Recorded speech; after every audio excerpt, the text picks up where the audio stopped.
حجم موتور چیه و چه اهمیتی داره توی موتور و اینکه موقع خرید یک کامیون چرا باید به حجم موتور انقدر اهمیت بدیم، یعنی بیشتر از قدرت موتور باید به حجم این موتور کامیونی که میخوایم بخریم اهمیت بدیم. همه اینا رو میخوایم جواب بدیم.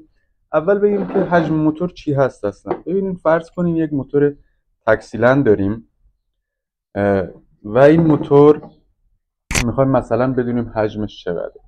میزان هوایی که پیستون زمانی که مکش میکنه میکشه داخل موتور به یک موتور تکسیلند به اون میگن حجم موتور. حالا وقتی راجع به حجم صحبت میکنیم اصلا کاری به ماده نداریم، یعنی هوا، آب اصلا مهم نیست. شما یه 20 لیتری رو میگی 20 لیتر حجمشه دیگه، مهم نیست. تو بنزین درسته وزن ماده‌ای که میریزی داخلش متفاوته، اما وقتی راجع به حجم صحبت میکنی دیگه اهمیتی نداره که چه ماده‌ای داخل اون باشه. حالا میخواد ترکیب سوخت باشه، هوا باشه، هیچ مهم نیست. میدونین تو موتورهای بنزینی خب ترکیب سوخت و هوا میره داخل پیستون، اما تو موتور دیزل خب لحظه آخر سوخت میره داخلش. حجم هیچ وقت تغییر نمیکنه، البته که با فشار ماده داخلش هم باز دوباره فرقی نمیکنه که حجم یه عدد ثابته توی یک موتور. حالا برای اینکه بقیه پیستونا رو به عنوان مثال بدونیم، وقتی که خب یه موتور تکسیلند 2 لیتر حجمشه، حالا وقتی 6 سیلنده اون 2 لیتر میشه 12 لیتر. ببینید توی کلا تکنولوژی و ساخت موتورها این رو بگم که تبدیل یک ماده‌ای مثلا گازوئیل به انرژی همیشه یه بخشی از این ماده و انرژیمون هدر میره توی فرایندش. ما بهترین موتورها رو هم در نظر بگیریم، اونها هم یه بخشی، یعنی فکر میکنم حالا عدد دقیقش رو نمیدونم ولی بیشتر از 50 خورده درصد میزان هدر رفت انرژی همیشه توی موتورها هست. بخش من هم کار میکنم هم ویدیو میگیرم، ممکنه یه مقدار تمرکزم برگرده. بله، همیشه یه هدر رفتی از انرژی به صورت گرما، استحکاک، اینا از بین میره. شما 10 تا موتور مثلا به روز دنیا رو که بذاری کنار هم، اینا درصدهای تبدیل انرژیشون خیلی به هم دیگه نزدیکه. مثلا اگه بدترین اون موتورها 46% بازدهی انرژی داشته باشه، بهترینش احتمالاً 46 و چند دهم درصده، یعنی اختلاف چندانی با هم دیگه ندارن. از نظر ببینید درصد تبدیلشون، بازدهیشون رو دارم میگم.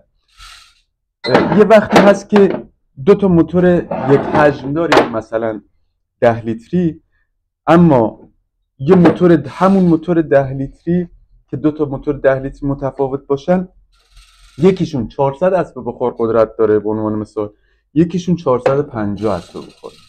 خب این چطور میشه همچین امکانی؟ خب اینو باید بهتون بگم که بازم یه ذره به قولی کلاهبرداریه که ما از ناآگاهی ما استفاده میکنن شرکت ها، و یعنی نه اینکه استفاده کنن ولی خب ما که نمیدونیم این چیه داستانش دیگه، اونا استفادهشون میکنن. یه موتور فرض کنین، همون موتورهای 10 لیتری، اونی که قدرت کمتری داره میده مصرف سوخت کمتری داره، یعنی سوخت داره کمتر میسوزونه که قدرتش کمتره. حالا درسته که تکنولوژیشون ممکنه با هم دیگه فرق کنه، یکیشون کامریل باشه، یکیشون پمپ خطی باشه قدیمی باشه، توربوش نمیدونم وی جی تی داشته، همه اینا رو میدونم، ولی یه موتور لخت و بدون امکانات تکنولوژی دور برش، 2 تا موتور 10 لیتری با مصرف سوخت یکی، یعنی اگه مثلا 2000 سی سی باشن به عنوان مثلا 2 لیتری باشن، این موتورها خیلی نزدیک هم باید باشه قدرتاشون، حتی اگه یه مقدار تکنولوژیشون با هم دیگه فرق میکنه. ما راجع به موتورهای قدیمی که تکنولوژی ساخت خیلی قدیمی رو دارن صحبت نمی‌کنیم. داریم مثلا فرض کنین همه موتورهایی که داریم صحبت می‌کنیم تکنولوژی روزن، و حالا میخواد چینی باشه، اروپایی باشه، هر چی باشه یکی. پس تا اینجا رو متوجه شد.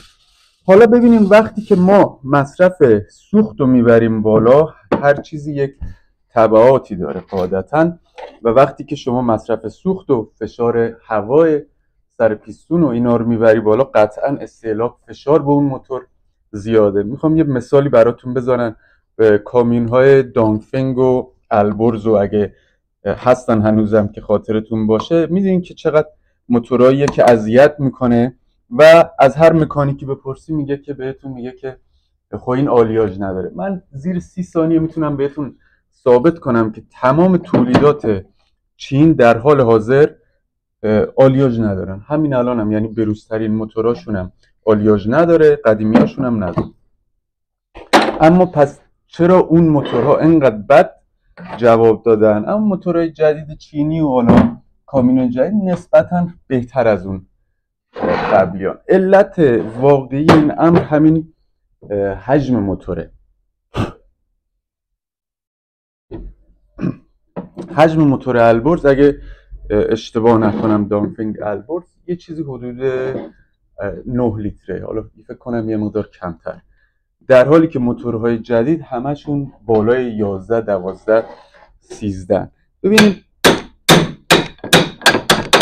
قبل از اینکه بریم دنباله ویدیو رو، خوشحال میشم که دوستان حمایت کنین. جایی رو اشتباه کردم بازم خوشحال میشم که یادآوری کنین، و اینکه به گروه تلگرامی کوچیکمون بپیوندین. اونجا بالاخره دوستان هستن، دور همیم دیگه.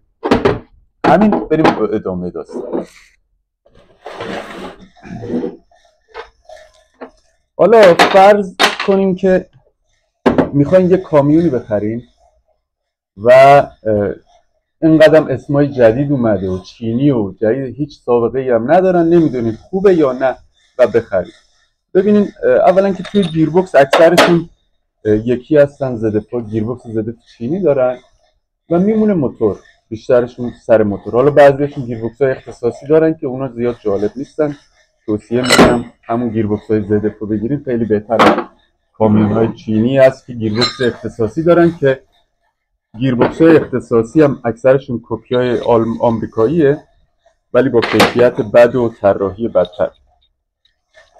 خب حالا که میخواید برید یه کامیون چینی بخرید، شدیداً توصیه میکنم که نری موتوری بخرید، حالا غیر از چینی هم اصلا کاری نداره، شما فکر کن کره هرچی، نری یه موتور کامیونی بخری که موتورش به عنوان مثال 10 لیتره 11 لیتره. این یه اشتباهه که درست شاید قدرتش بالا باشه، اما اون قدرت بالا قطعا یه تبعاتی داره، یعنی یا سوختش رو نسبت به اون. ببینید شما اگه از این دوستانی که سواری تیونینگ میکنن و موتورها رو قوی میکنن بریم بپرسین آقا من میخوام سواریمو قوی کنم، قطعا اگه آدم با انصافی باشه میگه بهترین تیونینگ کاری هم که باشه قدرت موتور رو ببره بالا، افتر مارکت همه رو بندازه قطعاتو. به هر حال این یه تبعاتی داره براتون، یعنی استهلاک ماشین امکان نداره که بالاتر نره وقتی که شما قدرت یه ماشین رو نسبت به اون استانداردی که داره ببری بالا. نتیجه میگیریم که پس آقا خواستین برین یه کامیون بگیرین، موتور روزی که الان توی اروپا ببین همشون دارن 13 لیتری تولید میکنن.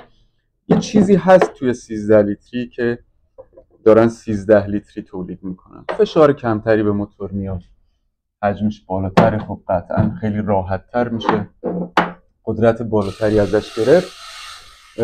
ترجیحاً زیر دیگه 12.5 و اینا نباشه، اینجوری خیالتون راحته که حتی اگه آلیاژ هم نداشته باشه این موتور براتون جوابگو هست.